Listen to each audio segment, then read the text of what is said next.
আজকে এত রোদ উঠেছে বলার মতো না। তো এই রোদের ভিতরে মনে হচ্ছে যে যদি টক কিছু খাওয়া যেত খুব ভালো লাগতো। যা ভাবা তাই কাজ। টক কিছু খাওয়ার উদ্দেশ্যে আমরা ছাদে যেয়ে আমাদের গাছে যে বড় বড় আমগুলো আছে, তো সেই আমগুলো আমরা সবাই বেছে বেছে পেরে নিলাম। আমার ভাস্তি, আমার ভাই, আমি। আমার ছেলে অবশ্য এই গরমে সে ছাদে উঠতে ইচ্ছুক না, এজন্য সে আসেনি। তবে আমরা সবাই এসেছি। আসলে সবাই মিলে যে কোনো কিছু করতেই বেশ ভালো লাগে। পরিবারের মানুষগুলো একসাথে থাকার আনন্দই আলাদা। তো এই যে আমগুলো সুন্দর করে বেছে বেছে আমার ভাস্তিরা পেরে নিল। একজন তো আবার রোদের ভিতরে থাকতে পারবে না, বেশি খারাপ লাগছে, এই জন্য নিচেও চলে গেল। যাই হোক, আমার ছোট ভাস্তি বেছে বেছে তার মনের মতো আমগুলো পেরে নিচ্ছে। এগুলো হয়ে গেলে তারপর আমরা নিচে যেয়ে এগুলো পরিষ্কার পানি দিয়ে ধুয়ে ছিলে নেব।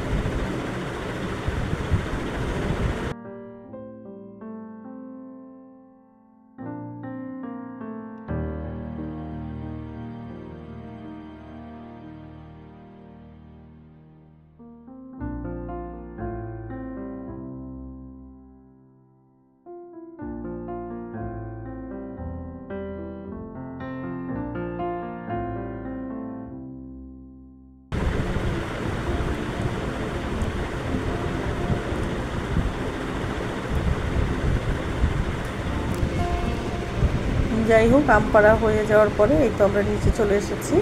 এখন আমার বড় ভাস্তি এবং আমার আরেক ভাইয়ের মেয়ে, মানে এরা সবাই আমার ভাস্তি। তো তারা দুজনে বসলো আম ছিলতে। এবং যদিও তারা খুবই ফাস্ট দেখে বোঝা যাচ্ছে। যাই হোক, তারপরেও যে তারা কাজ করছে এই অনেক। এই বয়সে তো আমরা কাজই করতাম না, সব কিছু মা চাচিকে এটা করে দাও ওটা করে দাও, এরকম একটা অবস্থা ছিল।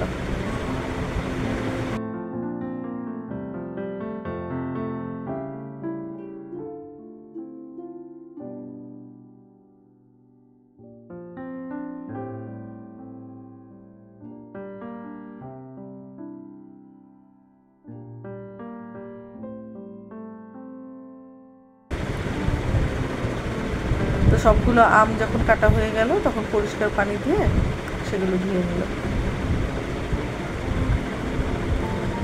এখন আম তো ধোয়া হয়ে গেছে, এখন ফ্রিজ খুলে দেখি ঘরে কাসুন্দি নাই। তাহলে আম মাখা খাবো কাসুন্দি ছাড়া, সেটা কেমন লাগে? তো আমার চাচি বললো যে আমিই বানিয়ে দিচ্ছি। পরে আবার আমরা ভাবলাম যে আমরাই বানাই দেখি, শুধু শুধু চাচিকে কষ্ট দেওয়া কেন। তো কাসুন্দি বানানোর জন্য একটু মরিচ ভেজে প্রথমে আমার ভাস্তি এগুলো বাটতে বসেছিল। যাই হোক, তো সে মরিচ বাটার পরেই মনে হলো যে ছোটো মানুষ হাতে ঝাল লাগতে পারে। আমি ভাবলাম আমি বসি। তো আমি কিছুটা বাটলাম, বাটার পরে দেখি কি আমার আবার হাতে একটু প্রবলেম আছে। যাই হোক, তারপরে আমি কিছুটা বাটলাম। কিন্তু যখন সরিষা বাটার পালা আসলো তখন বুঝলাম যে না, এখানে আসলে এতগুলো সরিষা আমি বাটতে পারবো না, যেহেতু আমার হাতের সমস্যা আছে। তো আমার পাশের বাসার আরেক ভাবি, অলওয়েজ হেল্পফুল এই মানুষগুলো। আমরা যারা গ্রামে কখনো থাকি নাই তারা হয়তো জানি না, কিন্তু গ্রামে যারা থেকেছেন একবার তারা অবশ্যই জানবেন যে আমরা সবসময় শহরের বাসাতে যেমন একা একা কোনো কিছু করতে হয়, গ্রামের বাড়িতে কিন্তু এরকম না। আপনার কোনো একটা সমস্যা হলো যে কেউ আগায় আসবে আপনাকে সাহায্য করতে। তো এই যে আমার ভাবি একদম উদ্যোগে আমাকে বললো যে দাও আমি বেটে দিই, তোমাকে বাটতে হবে না। তারপরে সে এই যে খুব সুন্দর করে প্রত্যেকটা জিনিস বেটে তারপরে আবার আরেকটা জিনিস করলো, সেটা যে আপনারা অনেকেই জানেন হয়তো, আবার অনেকে হয়তো জানেন না, যে কাসুন্দি যখন বানাবেন, আমের দিনে কাসুন্দি বানানোর সময় কিন্তু এর ভিতরে যদি একটু আম বেটে দেওয়া যায়, সেই কাসুন্দির স্বাদ কিন্তু আরও বেশি বেড়ে যায়।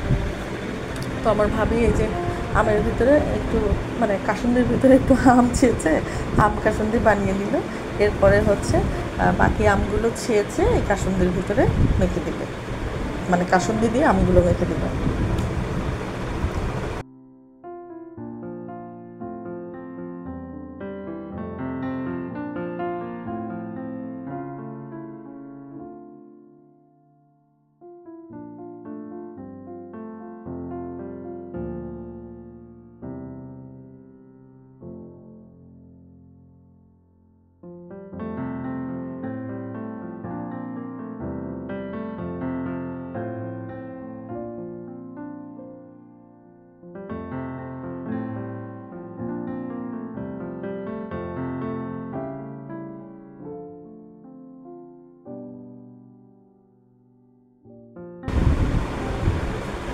কাসুন্দি বাটা শেষ,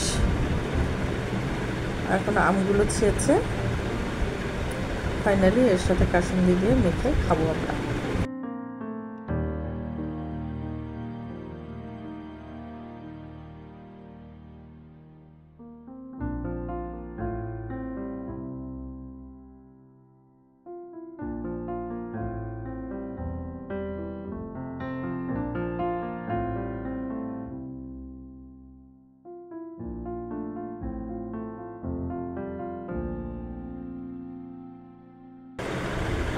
আজকে কিন্তু আমরা লাউয়ের পাতায় খাবো না। ছোটোবেলাতে যদিও আমরা সব রকম মাখা লাউয়ের পাতাই খেতাম, তবে আজকে সেটা সম্ভব হবে না, কেননা আমাদের বাড়িতে লাউ গাছ নাই আপাতত।